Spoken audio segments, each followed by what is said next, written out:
क्या आप जानते हैं सम्राट अशोक की सभा में किन 10 सबसे बड़ी समस्याओं पर चर्चा होती थी? पहली समस्या थी कलिंग युद्ध की क्रूरता और नरसंहार। इसका समाधान था युद्ध की नीति को त्यागना और अहिंसा का मार्ग अपनाना। दूसरी बड़ी चुनौती थी साम्राज्य में विद्रोह और अशांति। अशोक ने शुरुआत में सैन्य बल का प्रयोग किया, लेकिन बाद में धम्म के सिद्धांतों से जनता का विश्वास जीता। तीसरी समस्या थी सिंहासन के लिए संघर्ष। अशोक ने दृढ़ता और साहस के साथ सत्ता संघर्ष को समाप्त किया। चौथी समस्या थी धार्मिक संघर्ष और भेदभाव। अशोक ने सभी धर्मों का सम्मान करने का संदेश दिया और एकता को बढ़ावा दिया।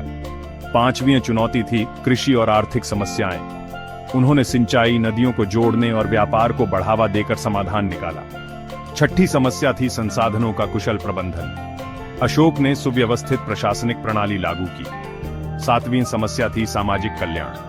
उन्होंने सड़कों पर पेड़ लगवाए, कुएं खुदवाए और अस्पताल बनवाए। आठवीं थी सैन्य और सुरक्षा की समस्या। अशोक ने सीमाओं की सुरक्षा के लिए सेना को मजबूत रखा। नौवीं थी समाज में हिंसा और घृणा।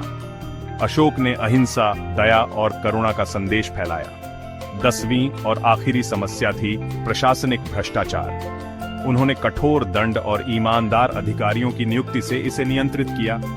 इन सभी समस्याओं का समाधान अशोक ने धर्म, नैतिकता और कुशल प्रशासन से किया। इसीलिए उनका शासन भारतीय इतिहास में हमेशा याद रखा जाएगा। स्रोत: भारतीय इतिहास ग्रंथ और अशोक के शिलालेख